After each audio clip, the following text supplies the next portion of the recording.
Happy Thursday morning. It is Brent with Lykins Motorsports. It is a very nice spring day outside. It is 48 degrees and it's warming up. It's supposed to be high 60s, low 70s today. I am headed to the dyno with our 465 cubic inch tunnel port motor, and we're going to get this thing done and dynoed and bring it home, clean it up, and set it on the engine stand in preparation for delivery here in a couple months. Customer's on a little extended vacation down south, so he asked me if I would hang on to it until he returned, and that's no problem. But we're going to see here in a few minutes how much horsepower this little tunnel port motor will make. Alright, so we are back at the shop, and it was just a beautiful day for dynoing, and I'm glad I picked today. I've been holding out on getting this done, and it's been because of the weather. I really don't want to take engines of this caliber down and drive down in 20 and 30 degree weather. It's an hour and a half drive, and it just doesn't sit well with me. So tomorrow it's supposed to rain, so I went ahead and took it down today. Just a beautiful day outside, and just everything just went really well, and I'm very pleased with it. So in times past, I do a lot of 465 cubic inch stuff, especially with the tunnel port stuff. I just found some pretty sweet combinations, and I haven't got away from those. And the last one that I did, keep in mind that it had a vacuum pump, and the piston rings were set up for the vacuum pump, and it had a pair of quick fuel 715 carburetors on it with the billet metering blocks and that sort of thing. And that engine made about 695, almost 700 horsepower.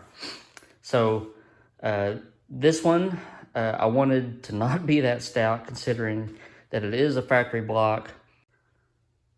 The factory blocks just aren't as rigid, and I really didn't know the complete history of this one. I think it had been raced a lot, and I just didn't really want to test my luck on the dyno.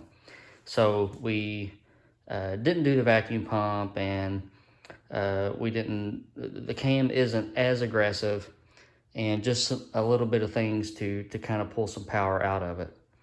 But this one, it impressed me, and I'll start out by giving you the lead up. So we get it on the dyno, start putting water in it, and every single screw-in freeze plug started to leak. So typically with these factory blocks, I don't touch the screw-in freeze plugs because they have been in there for years, and they're usually rusted solid, and I just don't mess with them. You can do more damage than good. So to be honest, I didn't even check these. So my fault. But I have a tool that a good friend, Mr. Mark, made for me, and we tightened them up, and all was good. So we made some break-in pulls. Generally, the first pulls we do from like 4,000 to 5,500, just to make sure that the carburetors are right, and no issues or anything like that. And then we start bumping the RPM up. As it's set with the carburetors the way that they are right now, it made right at 600 horsepower at 6,400 RPM. And in times past, when I've done these engines, I have always put carb spacers on them, okay? And I always use the 1-inch super sucker. And these bigger engines pulling on these types of intakes and everything, they need the plenum volume. So I always try to, add those in there. This time I didn't start out with those just to see what the difference was. And as I mentioned, is right at 600 horsepower, about 6,500 RPM. So we check the plugs and do a once over, and then tried some carb spacers. Here's what we ended up with.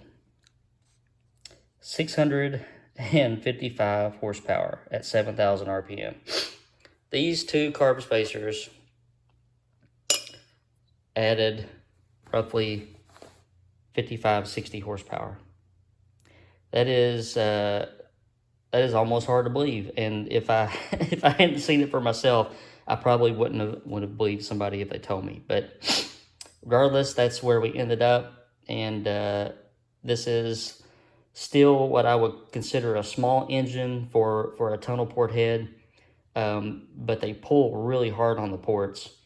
And I always like this combination. So in the future, I'm always going to do the 1-inch carb spacers. So Mr. Randy, you're going to get a pair of 1-inch super suckers, and I've got to order some longer carburetor studs to do that with. But let's just go over some of the data. As always, I look at oil temperature to indicate what's going on with inside the engine. We picked up 1.3 degrees. Good. Water temperature, we were reading off the tank, the coolant tank, not through a sending unit in the engine. We were making our pulls at about 160, 170 degrees Fahrenheit water temperature. Oil pressure goes up through the pool. Usually you see just a little bit of a dip towards the end, and that's where the operator is starting to back off the throttle. Air-fuel ratios around that 13.5, 14 mark.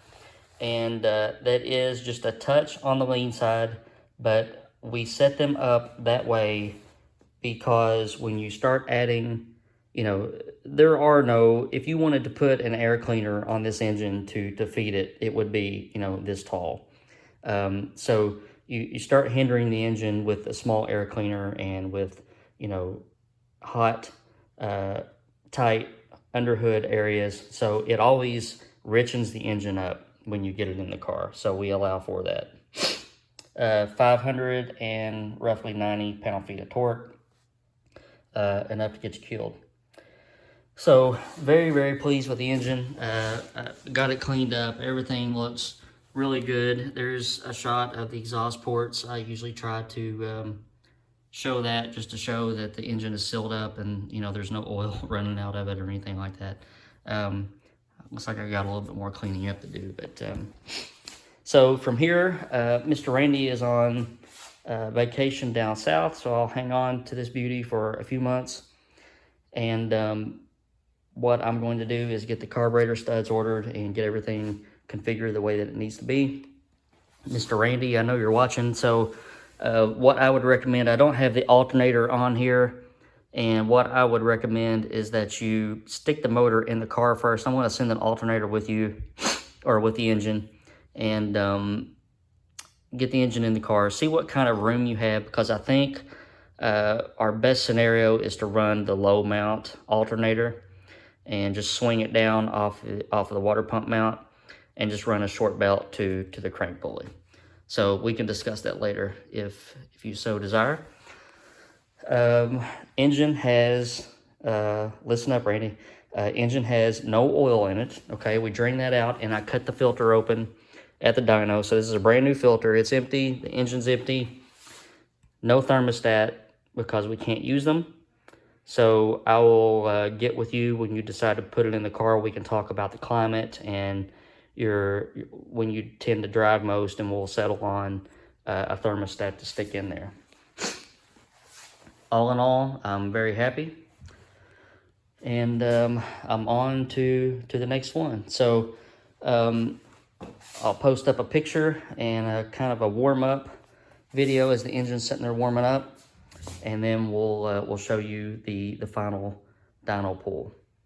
All right, guys, have a happy weekend, and I may have another video or two for you this weekend, so keep in tune with this channel. If you haven't already, subscribe so you don't miss anything.